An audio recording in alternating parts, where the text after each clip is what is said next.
It's time to offload these properties. These are kind of propaganda organs. They are exactly, and they need to start doing a better job. How about the car in the driver's seat? I pick you up, but there's only room for me. Okay, I just think we need to bring back the days of Brigham Young and manufacture consent, and then I'm just kidding. There's an implication that when something is on KSL or Deseret News, there's this tinge of kind of divine approbation. Push the gospel. I'm totally with you there, but instead these outlets sow fear, push propaganda, they worship the state, they advance woke culture. The following is an episode of Ward Radio and does not represent the thoughts or the opinions of KHTS, its owners, or any of its affiliates, nor does it represent the official opinion of the Church of Jesus Christ of Latter-day Saints. With that said, sit back, relax, and enjoy the program. I've heard a lot of really wild claims and sound bites after doing this show for now 3 or 4 years, but I ain't ever heard the claim that the church should sell KSL and the Deseret News. What? Why on earth should the church sell KSL and Deseret News? Conor Boyack, go. It's time to offload these properties. These are kind of propaganda organs. They are exactly, and they need to start doing a better job. Well, right, like we are all propagandists. I am a propagandist. I write books. I run a nonprofit. I do a lot of videos. I am pushing my own, ideas as I understand them. So that it's fine that the church has a media voice. Has ways to kind of share their message. That's all well and good. The problem is these corporatized media entities become sclerotic. They're staffed with people. Okay, they become what? You go look that up in a dictionary. We'll leave that for your homework assignment. Sclerotic. They become like cannibalized and stodgy and slow and lethargic and corrupt. He's literally Googling it right now. Yes, I'm looking up sclerotic. Sorry, bro. I didn't know what sclerotic meant. It means a medical term of, relating to, or affected with sclerosis. Grown rigid or unresponsive, especially with age, unable or reluctant to adapt or compromise. Oh, so... They become stiff. They become, this is the way we do things. We're not, changing. This is the way it's always been done. The problem is you get a lot of these up and coming journalist types who are very left leaning. And so these media institutions become composed of people who are not necessarily fully aligned. Like think of it this way. Would the Deseret News ever publish something that is critical of a decision that the church has made? No, but they will defend the people that are criticizing the church in a way that is confusing and sends mixed signals. And that is the key problem, is the mixed signals. Let me give you a specific example. This is one that... Are you settling beefs now, bro? Are you settling beefs now, dog? I've got a lot to address.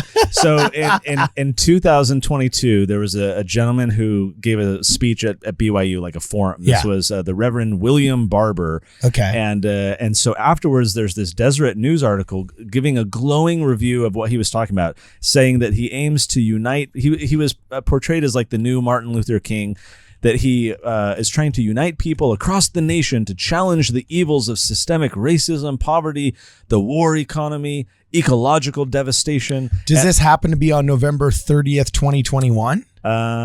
Maybe. Because there's an article. BYU students. Yes, this is exactly it. This is it. Yep. Okay, cool. Okay, so 2021, I had the year wrong. So this article is a glowing review of what he's talking about. Now, this guy literally was advocating socialism and heavy government control of the economy. He was listing all these problems of poverty and people in need and homelessness and everything else.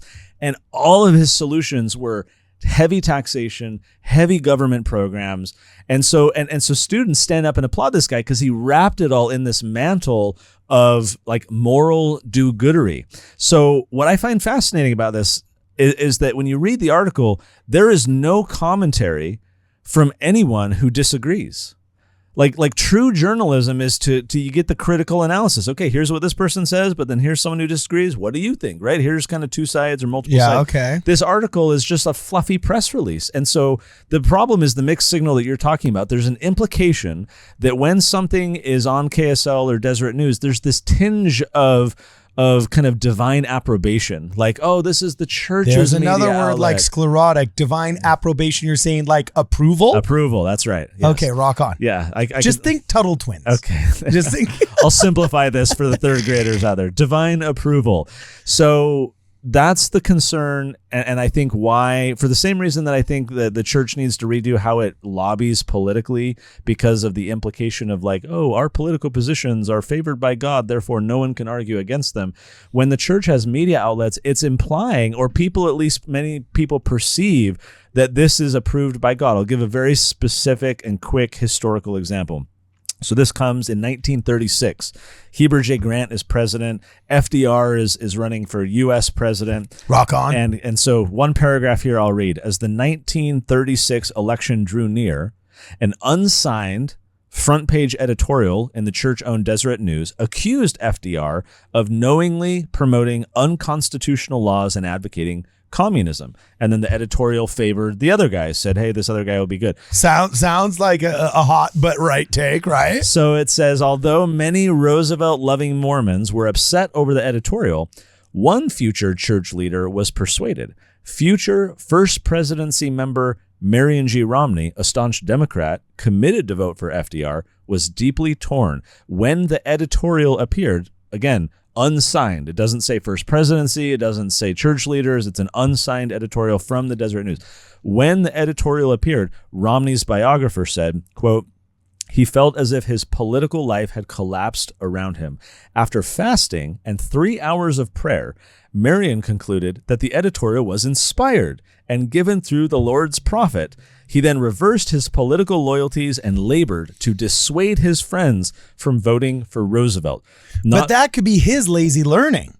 But the problem is many people like Marion G. Romney interpret things, editorials, positions taken, because the implication is, well, this is owned by the church, so clearly the brethren would not allow an editorial to advocate for a position that is inconsistent with what the church wants.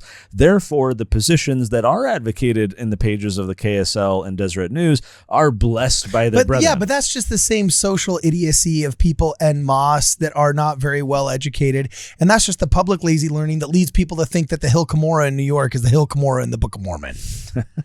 No comment. I don't get into the geographical stuff. I'll leave that for some other day. No, but isn't it that, like, didn't Joseph Smith not say, crap, now I'm forgetting whose toes I'm stepping on? I'll save you while you think of that. So who's in charge of this? So these media entities are owned by the Deseret Management Corporation. The board of that corporation is comprised of the first presidency, 3 members of the Quorum of the 12, and the presiding bishopric. So again, when you look at who owns these media outlets, the implication, or at least it's very able to be perceived, like Marion G. Romney apparently did on his own, that, well, this is an editorial in the Deseret News, so clearly it must be from church leaders, therefore clearly it must be from God. And any type of economic or political or other position taken by these media outlets, which are just staffed by journalists and reporters and editorialists and so forth, has this imprimatur, sorry, I'm waxing loquacious again. It has. I love how now you just embrace it and you're like, I will not be downplaying this for the plebeians. You know what I'm saying? What was that word though? It was pretty sick. Imprimatur. It has this like imprint of being, again, divinely approved. That if this came from KSL or Deseret News editorial, then surely it's in line with the brethren. Therefore, it carries a little more weight than some random newspaper where you'd read it. Dude, there it is again, bro. Look at this right here. You're batting 1,000. I like giving people homework. Yeah, learn new things. Imprimatur, which means an official license by the Roman Catholic Church to print an ecclesiastical or religious book. So it's kind of a I don't know, like a papal bull. Almost, yeah, like it's like an approval. Anyways. Wow. Okay. So now, one of the things on this show that I criticize, and here's your little pushback, okay, is I criticize the anti-Mormon arguments that try and take cultural issues in Utah that are unofficial and cultural and then try and convert them into doctrinal arguments. You know what I'm saying? Sure. Couldn't we say that frankly, just the suburban stupidity of Utah culture that doesn't realize it stands on the shoulder of giants and instead, just wastes away the sacrifice of previous generations by not learning its own history and the place that the church has played in its society, for better or for worse. And that same silliness that causes so many other cultural problems. Isn't that the silliness that's causing this Impr Premature that you talk about? And that just like we need to get rid of cultural, suburban elitism and a gossip in Relief Society and pride in elders quorum and so on and so forth. Can't we just chalk this up to a cultural issue that needs to get resolved, instead of an infrastructural sale of KSL? And I think you're right that it is a cultural issue at the heart of it. But that's why I think the church could get ahead of this issue and just get out of the game of implying that these editorials or these political positions are favored of the Lord, and leave it to other institutions to report on. Do you think they things. imply that, or do you think they don't imply it and they kind of let it ride because they like it? What do you think? The latter, yeah. I think everyone clearly knows that these are church-owned outlets and that there is this perception that exists, and so when the church wants to, it can benefit from those things. Whether they're unsigned editorials or whatever. I think that it's widely understood or perceived in the church membership that when you read stuff in a church-owned outlet, there's at least some tiny element of... See, I think they should go the exact opposite direction and start directing the people in the ways of God via their propaganda newspaper. Like, I think they should just start putting their big boy pants on and be like, the prophet has prayed about this. Look, this. You're not wrong. And that's what the church news is for, to report on is clearly ecclesiastical matters. The issue is that with KSL and Deseret News, they're engaging in reporting on all kinds of crap, world events and community issues and political. How are we going to buy and sell cars in Utah without KSL? You know what I'm saying? Where are we going to get a used truck? I don't know. Was it Sandy Hook? The KSL used to sell guns on their classifieds as well. And it was after like the Sandy Hook shooting or one of these shootings, they shut down their gun classifieds. No, really? This was years ago. So I actually started a company the next morning called Utah Gun Exchange with some buddies and my brother, where we had a gun classifieds to pick up all the classifieds that they kicked out. But yeah, I mean, we can have. Dude, did it take off? It took off. We sold it, and I got rid of it a few years ago. But so it still exists.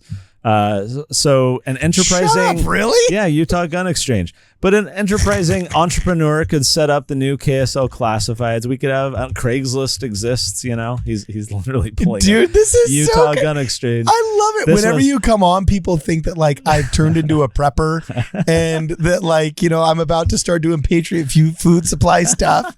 And then here I am looking up. Now I can't put this one on the screen because YouTube will probably get pissed.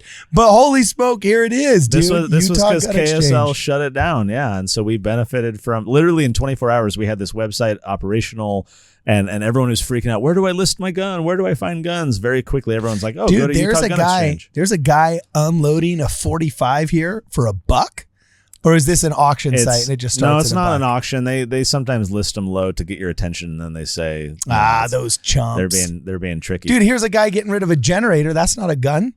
Might be loud like a gun. I'm not the owner. Don't look at me. I don't know what they're doing. Well, on the there is anymore. a brand new Smith & Wesson competitor here that's going for I would say a steep 950. I think you need to call up whoever is running this site now and just tell them like, whoa, this is like when the JetBlue guy had to take his money back. What are you doing to my legacy? What's going on here? Okay. So I'll agree with you, Carton. I think the church, if they kept, they're going to keep these media outlets. They have an opportunity to really proclaim truth and freedom consistent with the gospel, really advance a message, lean into this and use these propaganda outlets. That's where I stand. To push the gospel. I'm totally with you there. But instead, these outlets sow fear, push propaganda, they worship the state, they advance woke culture. They're just falling into the same postmodern leftist woke crap that all the other media outlets are doing as well. Okay, now when you say they advance woke culture, that's a pretty saucy claim. Like, do you think they actually actively promote these hyper leftist, politically progressive and incompatible with the gospel ideas?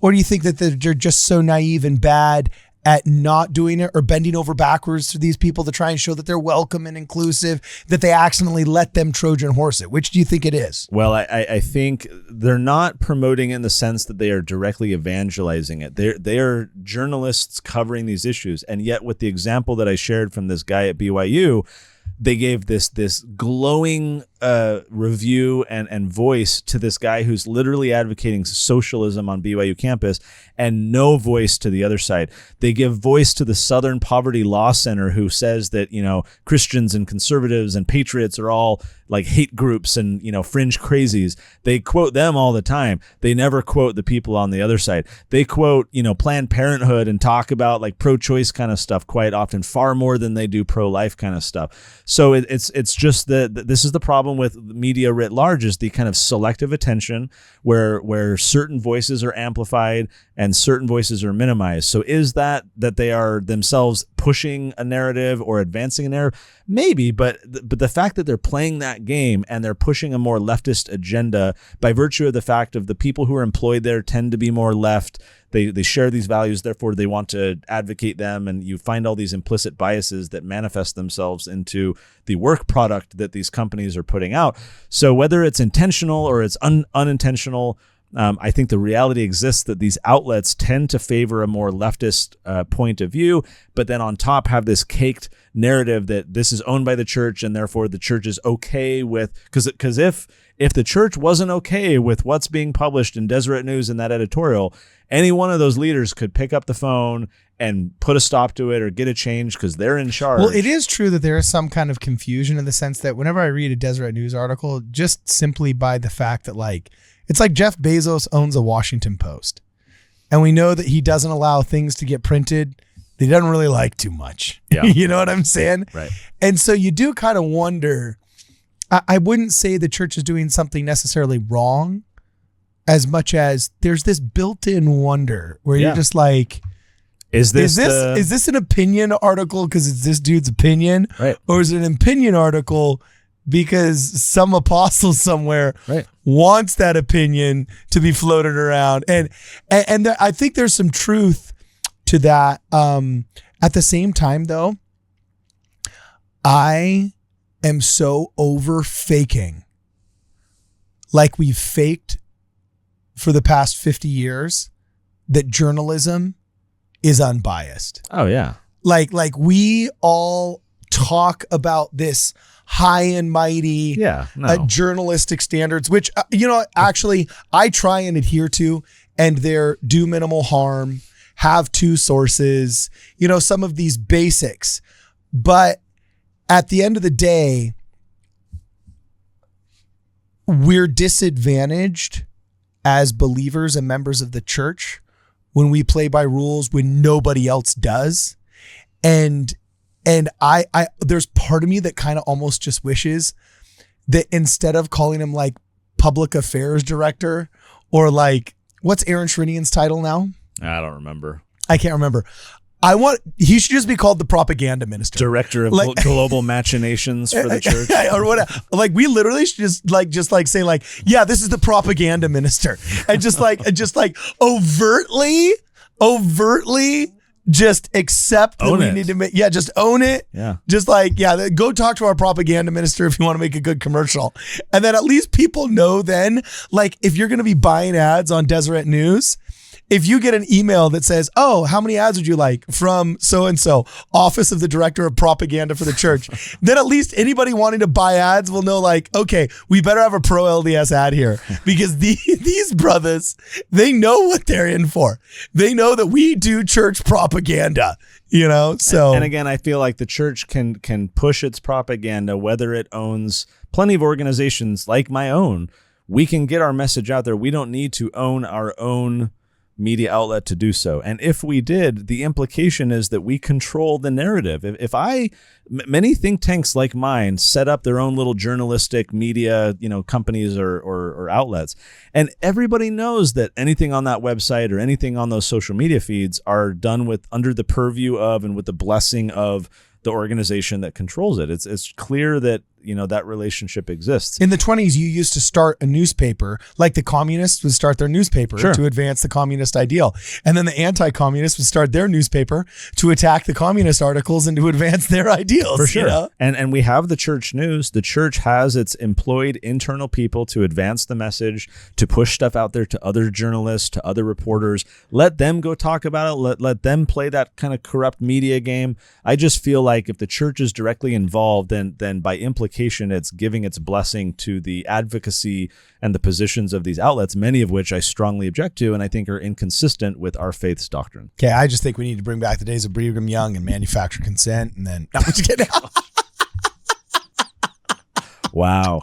Did they even have a newspaper during Brigham Young's days? Well, he was going around editing the journals and the history of the church, so he was doing his own little propaganda. Was he really? Well, look, I like my Temple Ragman, so I won't endorse what you say. No, I'm just kidding. End program, right? I say end program. Okay, all I know is that when I heard that the Salt Lake Tribune supposedly was pro that organization with a lot of K's in the title, and then Deseret News was like, no, it's a secret combination, get it out of here. To me, I'm just like, all right, I know, I'm pro Deseret News over Salt Lake Tribune right now. So anyway, let us know. It doesn't matter what I think. At the end of the day, I'm just a joker. It matters what you think because you're a smart guy, big brain smart guy. And it matters what you guys think. So let's keep the conversation going in the comments below. Is Connor Boyack right? Does the church need to sell KSL and the Deseret News? Or do they got to hold on to them and lean into the meme and actually start a second newspaper and a radio station to finally start directing the third largest voting bloc in America and start doing its job Brigham Young style? You got to resurrect the Evening and the Morning Star. We can... because the early church had a ton of these, outlets and papers and lots of advocacy. Exactly, so bro. We got to push the propaganda. We got to put these BYU interns somewhere, dog. But it was just church stuff. They weren't commenting on all this other, socio-political garbage. It's all church stuff, bro. It's all church stuff. So anyway, let us know what you guys think in the comments below. And as always, for this and more, please check us out at wardradio.com. How about the car in the driver's seat? I pick you up, but there's only room for me. The only lane that I see is money green, but I pass you, don't even try.